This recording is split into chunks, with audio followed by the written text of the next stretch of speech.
Welcome back, my dear students, to the second part of chapter number 13, Why Do We Fall Ill? In the last video, beta, we learned about the terms called health and disease. Second thing we learned it that what is the need of studying about the health or knowing about our health.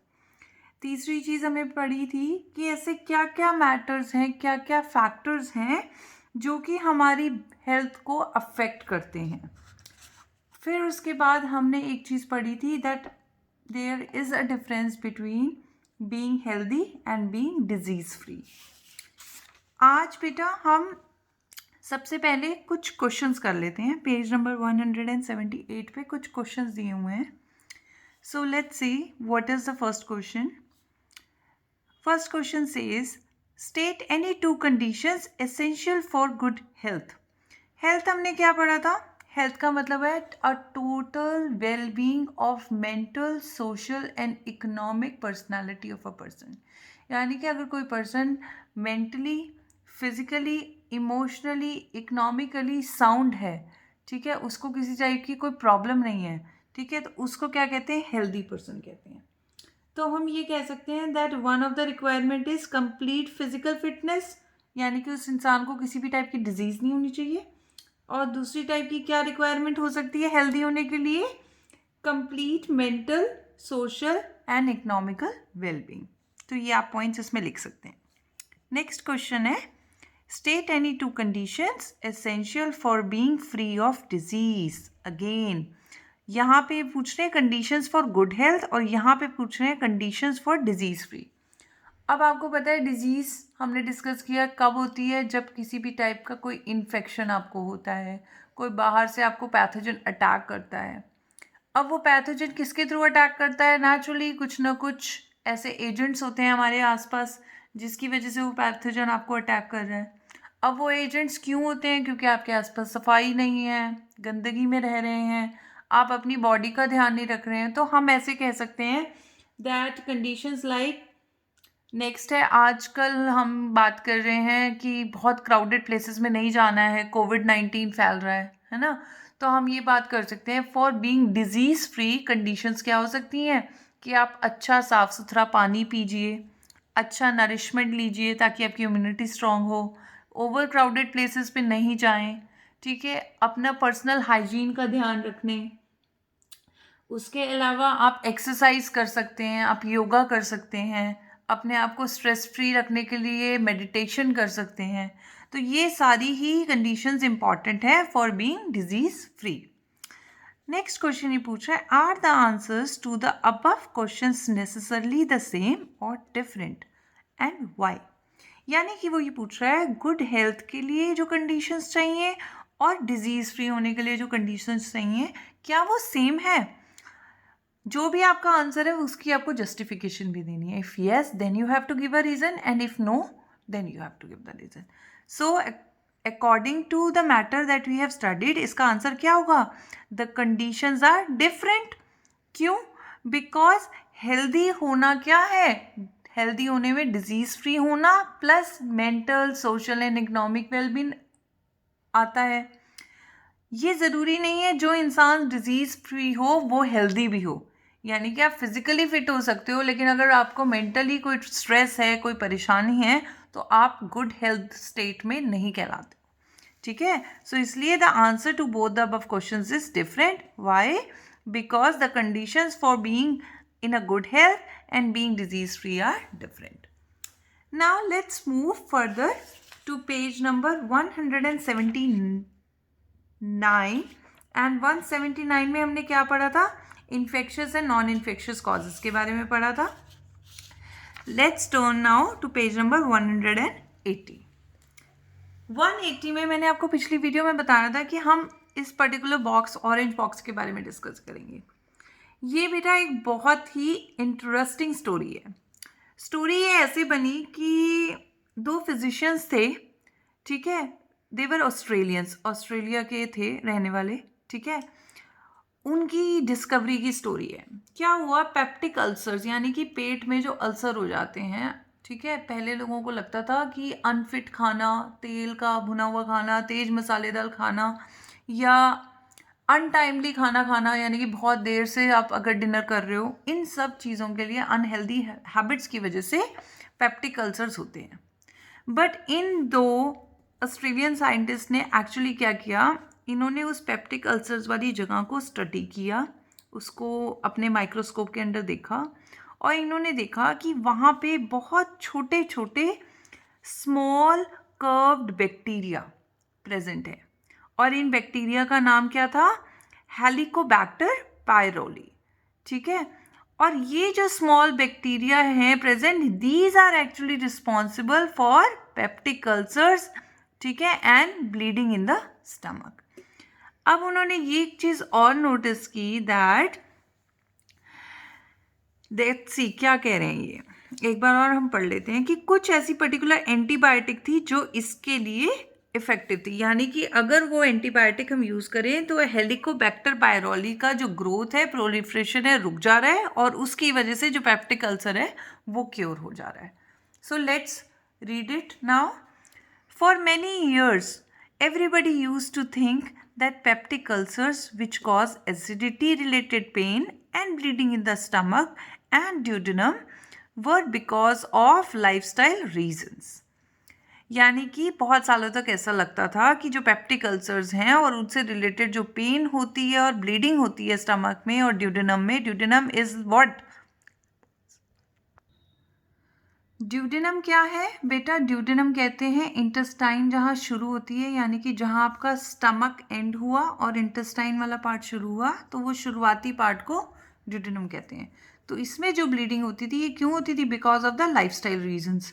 Lifestyle reasons again वही कि time से नहीं खाना, तला भुना हुआ खाना खाना, तेज मसाले खाना. ठीक है, everybody thought that a stressful life led to a lot of acid secretion in the stomach and eventually caused peptic ulcers. सबको यही लगता था कि बहुत सारा स्ट्रेस और ये अनहेल्दी लाइफस्टाइल की वजह से स्टमक में बहुत सारा एसिड सिक्रीशन हो रहा है और उसकी वजह से पेप्टिक अल्सर्स हो रहे हैं. Then two Australians made a discovery that a bacterium, Helicobacter pylori, was responsible for peptic ulcer. इन दोनों ऑस्ट्रेलियंस ने एक डिस्कवरी की कि हेलिकोबैक्टर पायरोली नाम का एक बैक्टीरिया है जो कि रिस्पॉन्सिबल है इन पेप्टिक अल्सर्स के लिए. और इनका नाम क्या था, robin Warren, a pathologist from Perth Australia. ठीक है, इन्होंने क्या किया, he saw these small curved bacteria in the lower part of the stomach in many patients. He noticed that signs of inflammation का मतलब सूजन, redness, were always present around these bacteria.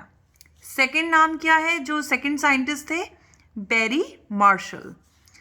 A young clinical fellow became interested in Warren's finding and succeeded in cultivating the bacteria from these sources. तो robin Warren ने क्या किया, जो उनके patients थे उनके इस स्टमक के उस पार्ट को नोटिस किया जहाँ पे अल्सर था और उन्होंने देखा कि यहाँ पे स्मॉल कर्व्ड बैक्टीरिया प्रेजेंट है और उस पार्ट के आसपास इन्फ्लामेशन है, यानी कि स्वेलिंग और रेडनेस है. अब सेकेंड बंदा था कौन, बेरी मार्शल. उनको ये वाली जो रॉबिन वॉरेन की ये फाइंडिंग थी बहुत इंटरेस्टिंग लगी और उन्होंने क्या किया, स्टमक के उस एरिया में से कल्चर, यानी कि उस बैक्टीरिया को उस पर्टिकुलर वुंड में से उस फ्लूइड को उठा के उसका कल्चर किया. उसके बाद देखते हैं क्या हुआ. In treatment studies, Marshall and Warren showed that patients could be cured of peptic ulcer only when the bacteria were killed off from the stomach. Further क्या हुई स्टडी कि अगर आपने पेप्टिक अल्सर को ख़त्म करना है तो क्या करना पड़ेगा, उस पर्टिकुलर जगह पे, वुंड पे जहाँ अल्सर है वहाँ पे प्रेजेंट बैक्टीरिया को किल करना पड़ेगा स्टमक में. Thanks to this pioneering discovery by Marshall and Warren, peptic ulcer disease is no longer a chronic मतलब lifetime या long time, frequently disabling condition, but a disease that can be cured by a short period of treatment with antibiotics. यानी कि इनकी discovery की वजह से क्या हुआ, जो एक लॉन्ग टर्म बहुत सालों तक चलने वाली बीमारी कहलाती थी वो एक एक्यूट प्रॉब्लम में यानी कि शॉर्ट टर्म वाली बीमारी में कन्वर्ट हो गई। क्यों? क्योंकि उसको बहुत जल्दी से एंटीबायोटिक्स की हेल्प से ट्रीट किया जा सकता है।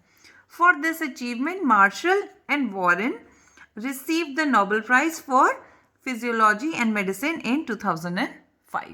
So that was a very great discovery, I would say. Now let's move further towards the next set of questions that we are getting here. Question number 1 देखते हैं क्या कह रहा है. List any 3 reasons why you would think that you are sick ought to see a doctor. यानी कि आपको कोई ऐसे 3 रीज़न बताने हैं कि आपको ऐसा क्यों लगता है कि आपकी तबीयत ठीक नहीं है, आप सिक हैं और आपको डॉक्टर को मिलने जाना चाहिए, डॉक्टर के पास चेकअप कराना चाहिए. If only one of these symptoms were present, would you still go to the doctor? Why or why not? अब आपने 3 रीज़न दिए, इन 3 रीज़न में से अगर कोई एक रीज़न ही प्रेजेंट था, क्या तब भी आप डॉक्टर के पास जाते? अब ऐसे क्या 3 रीजंस हैं. आजकल जैसे कि ठंड हो रही है बेटा, मौसम चेंज हो रहा है, तो आप सबने ही कहीं ना कहीं किसी ना किसी पॉइंट पे आप एक्सपीरियंस कर रहे होंगे, there is a cough, there is a cold, you are actually coughing, ठीक है, यू आर स्नीजिंग. तो अगर आपके पास कफ, कोल्ड या फीवर जैसे 3 सिम्टम्स आ रहे हैं, आपको लग रहा है, तो आप नेचुरली आप डॉक्टर को कंसल्ट करोगे.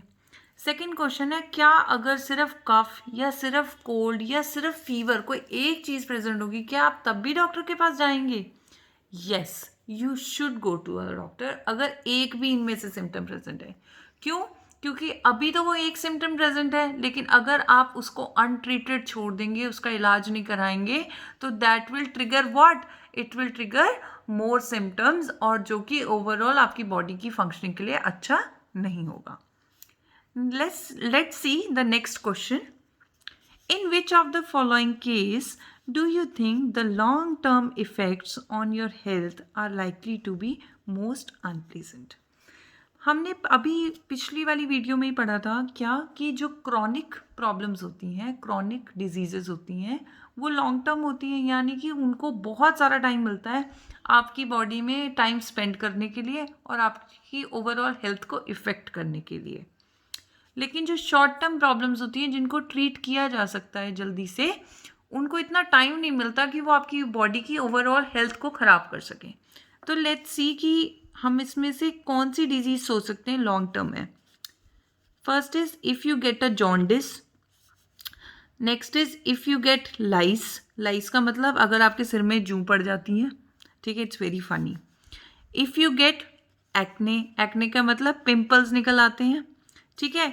तो अगर आपके सिर में जूं पड़ जाती है तो आप इजीली कोई भी मेडिकेटेड ऑइंटमेंट या कोई मेडिकेटेड ऑयल यूज़ करके उसको रिमूव कर सकते हो. You can also physically remove them.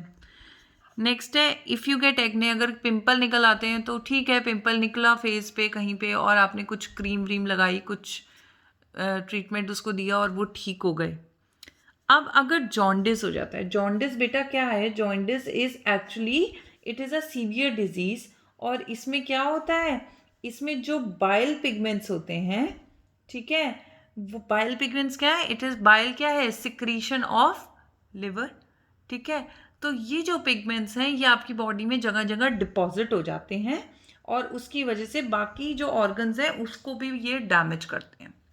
So naturally जो जॉन्डिस है ये ज़्यादा सीरियस प्रॉब्लम है. अगर ये हो जाती है तो ये नेचुरली आपकी बॉडी की ओवरऑल हेल्थ को अफेक्ट करेगी. और इन कंपैरिजन टू व्हाट, कि अगर आपके जूं पड़ जाती है सिर में या आपके एक्ने या पिंपल हो जाते हैं, तो उसके मुकाबले में ये वाली प्रॉब्लम क्या है, ये ज़्यादा सीरियस है एंड ये आपकी बॉडी के लिए ज़्यादा प्रॉब्लम्स क्रिएट कर सकती है. So I hope these in text questions are clear to you. Let's move further towards the next topic that we are going to do today is infectious diseases. Let's start. We have seen that the entire diversity seen in the living world can be classified into a few groups. This classification is based on common characteristics between different organisms. Organisms that can cause disease are found in a wide range of such categories of classification. यहाँ तक कहने का मतलब यह है कि हमारी planet अर्थ पे जितनी भी लाइफ फॉर्म्स हैं, ठीक है, चाहे वो प्लांट है चाहे एनिमल है, अगर हम ब्रॉडली देखें तो उनको हम डिफरेंट डिफरेंट ग्रुप्स में बांट सकते हैं. पहला ग्रुप तो यही हो गया, प्लांट और एनिमल ग्रुप हो गया. अब उन प्लांट और एनिमल्स के अलावा भी हमने पढ़ा है wide range of micro organisms present है. ये माइक्रो ऑर्गेनिजम्स भी कई टाइप के ग्रुप्स में डिवाइडेड है. अब इनका डिवीजन किस बेसिस पे हुआ है कि इनमें कॉमन कैरेक्टरिस्टिक्स क्या है. यानी कि ऐसा हो सकता है ये एक सेट ऑफ माइक्रो ऑर्गेनिज्म है, ये एक टाइप के कैरेक्टरिस्टिक्स शो कर रहा है, ये दूसरा सेट ऑफ माइक्रो ऑर्गेनिज्म है तो ये दूसरे टाइप के कैरेक्टरिस्टिक्स शो कर रहा है. अब इस सेट में भी 4-5 माइक्रो ऑर्गेनिज्म है, इस सेट में भी 4-5 हैं, तो इनको आप अलग अलग ग्रुपिंग में कैसे सॉर्ट कर रहे हो, इनके कैरेक्टरिस्टिक्स के बेसिस पे. सो ये क्लासिफिकेशन जब हो जाता है, then some of them are viruses, some are bacteria. आप इसे अंडरलाइन कर लें बेटा and use a pencil. So आप इसे अंडरलाइन करेंगे. वायरसेस, एक अनदर ग्रुप है bacteria, third group is fungi and some are single celled animals called protozoans.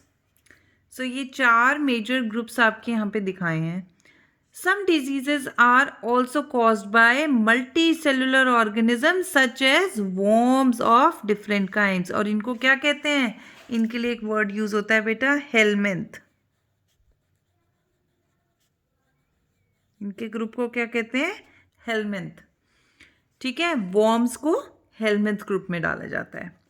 सो क्या किया गया डिवीजन कि डिफरेंट माइक्रो ऑर्गेनिजम्स को और कुछ मल्टी सेलुलर ऑर्गेनिजम्स को डिफरेंट ग्रुप में डाल दिया गया. ग्रुप्स कैसे डिसाइड हुए कि ये सिमिलर टाइप की एक्टिविटीज शो कर रहे हैं इनके members. Now let's go to page 181. यहाँ पे हम थोड़ा सा कुछ फिगर्स बने हुए हैं, लेट्स सी कि ये फिगर्स क्या हैं.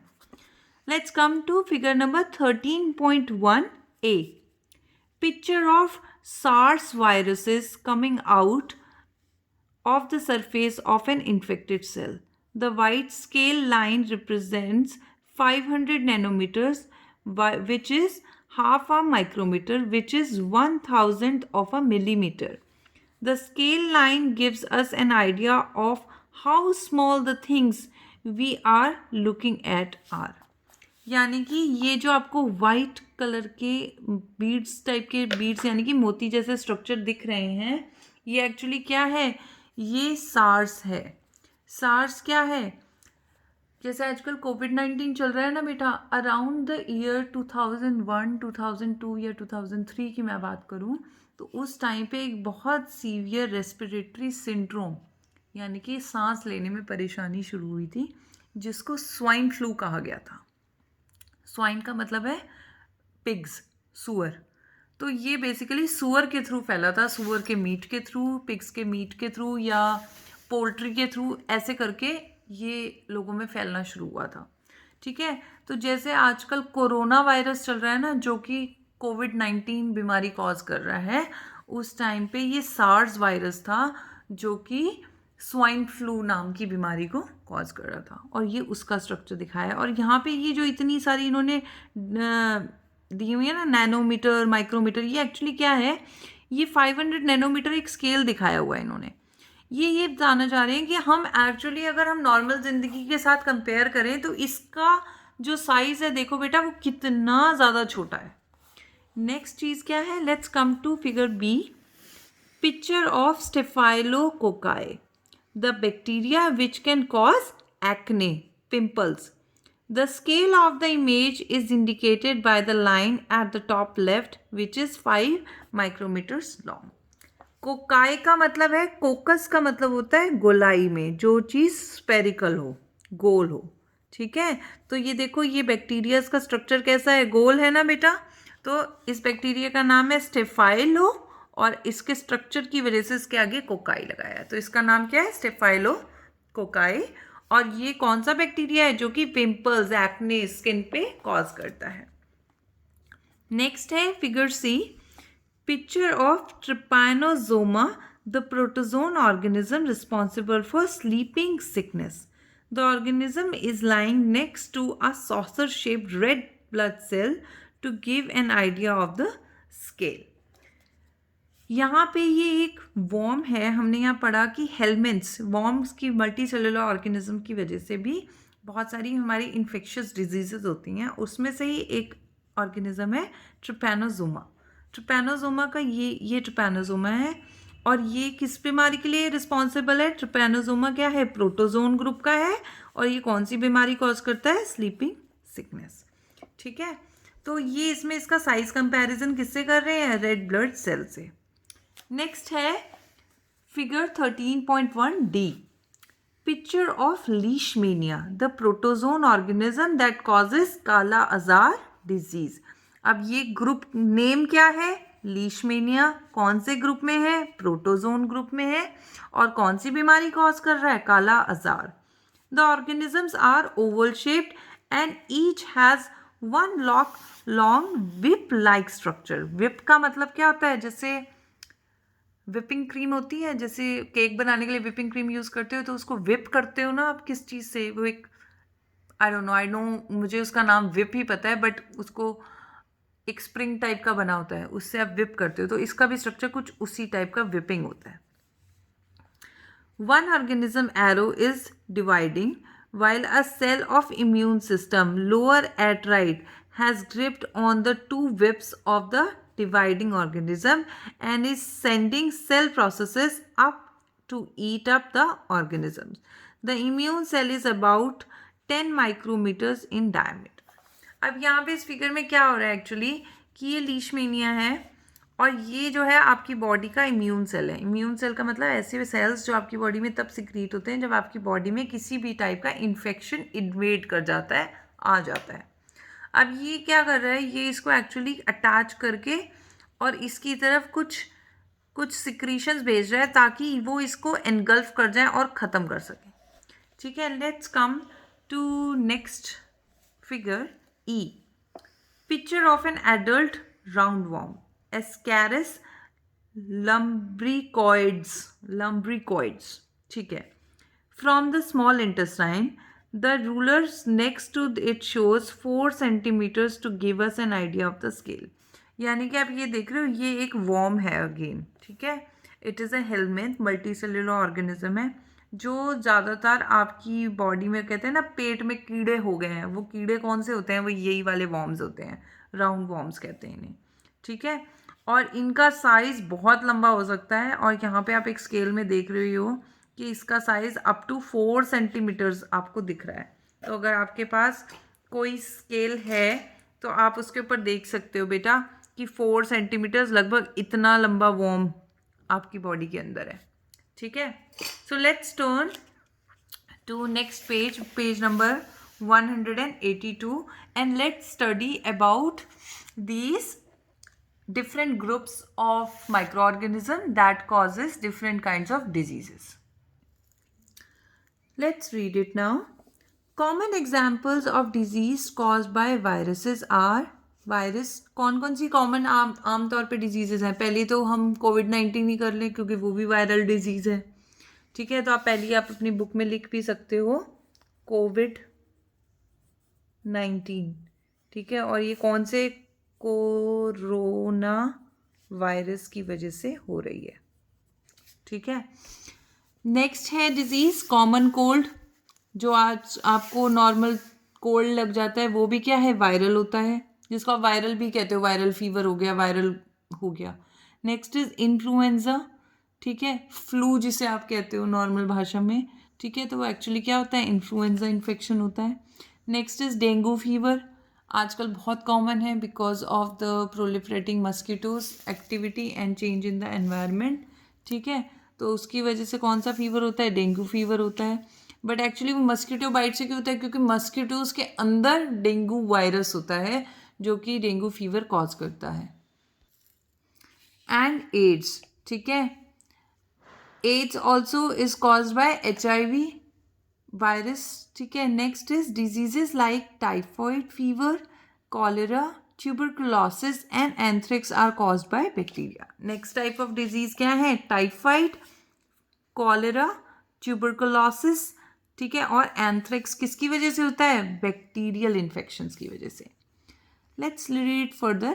Many common skin infections are caused by different kinds of fungi. यानी कि जितने भी स्किन इन्फेक्शंस होते हैं, जैसे कि आज आप लोग बहुत कॉमन है, टीवी में कमर्शियल आता है दाद खाज खुजली मिटाई वाला. अब मुझे पता है तुम सबको हंसी आ रही होगी, बट एक्चुअली वो दाद खाज खुजली किसकी वजह से होती है? वो फंगल इन्फेक्शंस की वजह से होती है या फिर रिंग वॉर्म्स की वजह से होती है. ठीक है. Next is protozoans. Protozoan microbes cause many familiar diseases such as malaria and काला आजार. मलेरिया बहुत कॉमन है, काला आजार बहुत कॉमन डिजीज है, और ये किसकी वजह से होती है? प्रोटोजोन माइक्रोब्स की वजह से होती है. ठीक है.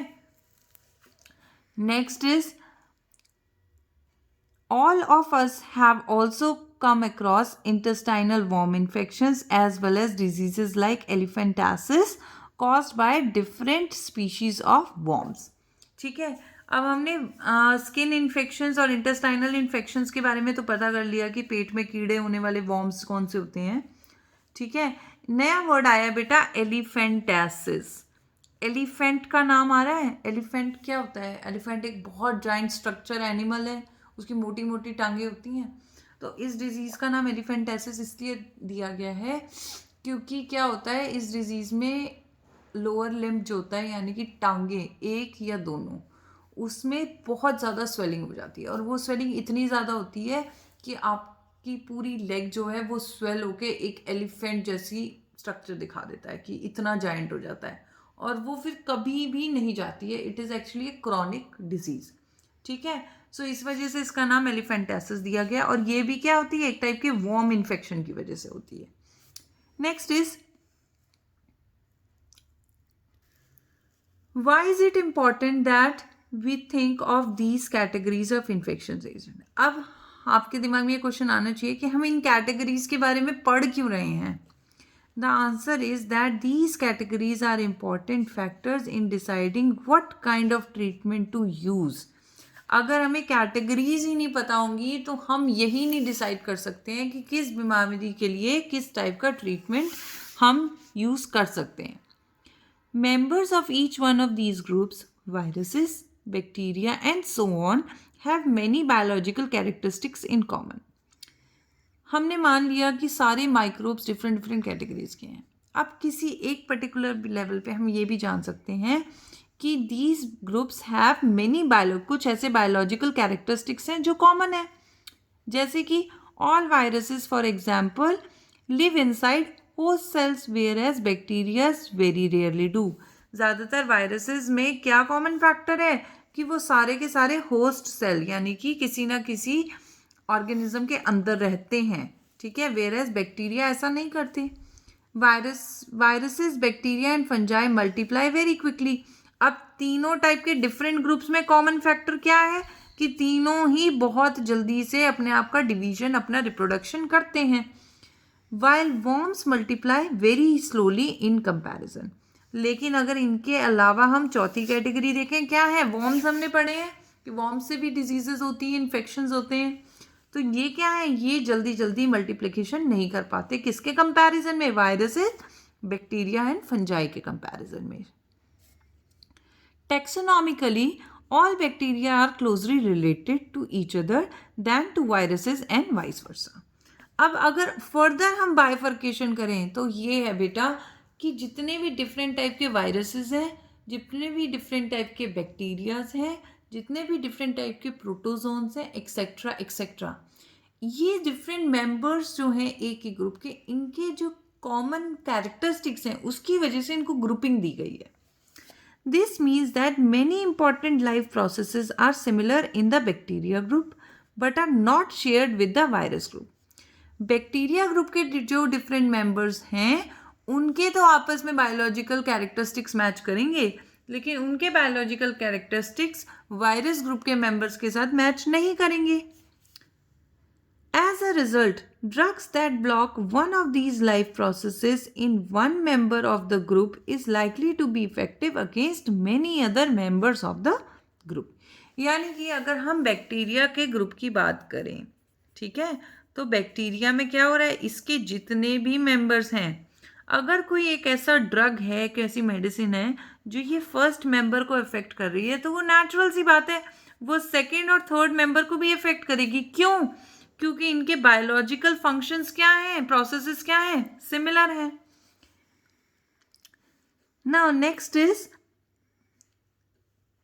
but the same drug will not work against a microbe belonging to a different group. लेकिन अगर हम इस मेडिसिन की बात करें, यहाँ पे जो बैक्टीरिया वाले ग्रुप में यूज़ कर रही है, अगर हम इसको वायरस वाले ग्रुप के मेंबर्स के लिए यूज़ करें तो क्या यही मेडिसिन असर करेगी? No, it will not work, क्योंकि वायरस के जो बायोलॉजिकल फंक्शंस हैं, कैरेक्टरिस्टिक्स हैं, वो बैक्टीरिया मेंबर से डिफरेंट है। As an example let us take antibiotics. सबसे पहले हम एग्जाम्पल किसका ले लेते हैं? एंटीबायोटिक्स। देखो बेटा, दो वर्ड है, एंटी एंड बायोटिक्स। एंटी का मतलब होता है अगेंस्ट, बायोटिक्स जो है इट इज एक्चुअली बैक्टीरिया, यानी कि ऐसी मेडिसिन जो कि बैक्टीरिया के अगेंस्ट फंक्शन करती है। They commonly block biochemical pathways important for bacteria. अब एंटीबायोटिक्स वर्क कैसे करती हैं? ये बैक्टीरिया के बायोकेमिकल पाथवेज को ब्लॉक कर देती हैं। Many bacteria for example make a cell wall to protect themselves. Biochemical pathways यानी कि कुछ ना कुछ ऐसे केमिकल सिक्रीशंस, ऐसे प्रोसेसेस जो इन्वॉल्व हो रहे हैं, उनको ब्लॉक करती हैं एंटीबायोटिक्स बैक्टीरिया में। जैसे कि बैक्टीरिया का एक कॉमन फंक्शन क्या है? ये अपने आसपास सेल वॉल बना लेते हैं ताकि ये अपने आप को किसी भी टाइप के अटैक से बचा सकें। The antibiotic penicillin blocks the bacterial processes that build the cell wall. अब एंटीबायोटिक कौन सी आ गई? पेनिसिलिन। पेनिसिलिन कैसे फंक्शन करती है? ये इस सेल वॉल बनाने वाले प्रोसेस को रोक देती है, ब्लॉक कर देती है। इसकी वजह से क्या होता है? As a result the growing bacteria becomes unable to make cell walls and die easily. जब सेल वॉल ही नहीं बन पाई तो बैक्टीरिया को इन्फेक्शन, किसी भी टाइप के अटैक से प्रोटेक्शन नहीं मिलेगी, और क्या होगा? वो इजीली इरेडिकेट हो जाएगा, डाई किया जा सकता है। Human cells don't make a cell wall anyway. अब दूसरी चीज़ें हमने पढ़ा है ना, सेल वॉल सिर्फ किस में प्रेजेंट है? प्लांट्स में प्रेजेंट होती है, एनिमल सेल्स में तो सेल वॉल होती ही नहीं है।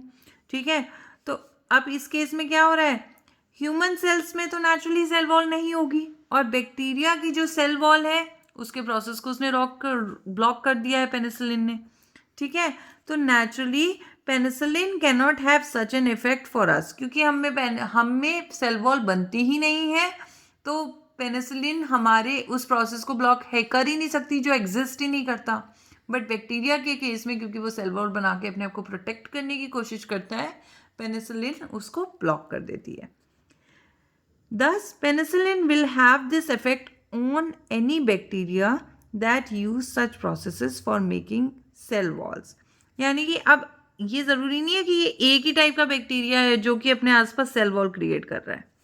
पेनिसिलिन नाम की जो मेडिसिन है वो उन सारे बैक्टीरियल मेंबर्स के ऊपर इफेक्टिव होगी जो कि अपने आसपास सेल वॉल सिक्रीट करते हैं। Similarly, many antibiotics work against many species of bacteria rather than simply working against one. तो क्या मतलब है? जो एंटीबायोटिक्स होती हैं वो बैक्टीरियल ग्रुप के डिफरेंट मेंबर्स के ऊपर वर्क करती हैं, ठीक है, ना कि हम ये कहें कि एक एंटीबायोटिक एक पर्टिकुलर बैक्टीरिया के लिए ही बनी है। लेट्स मूव फर्दर बेटा। But viruses do not use these pathways at all, and that is the reason why antibiotics do not work against viral infection. अब ये जो सेल वॉल बनाने वाला काम है ये सिर्फ बैक्टीरिया का है, ये वायरस का नहीं है, तो इस वजह से जो एंटीबायोटिक्स हैं वो वायरल इन्फेक्शंस के ऊपर काम ही नहीं करेंगी। If we have a common cold, taking antibiotic does not reduce the severity or the duration of the disease. अगर हमें common cold है तो हमने अभी अभी क्या पढ़ा कि common cold जो किसकी वजह से होता है? It is due to the viral infection. तो अगर हमें common cold है तो क्या उस केस में एंटीबायोटिक काम करेगी? नहीं करेगी, ठीक है।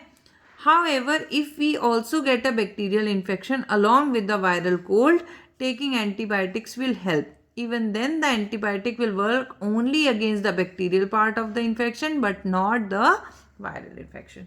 हाँ, अगर हम ये कंडीशन मान सकते हैं कि अगर आपको मान लो वायरल फीवर हो रहा है, उसके साथ साथ आपको कोई बैक्टीरियल इन्फेक्शन भी हो गया है, उस केस में अगर आप एंटीबायोटिक्स लेते हो तो एंटीबायोटिक्स असर करेंगी, लेकिन तब भी वो सिर्फ किस पे असर करेंगी, जो बैक्टीरियल इन्फेक्शन वाला पार्ट है आपकी डिजीज़ का, वायरल इन्फेक्शन वाले पार्ट पे वो असर नहीं करेंगी.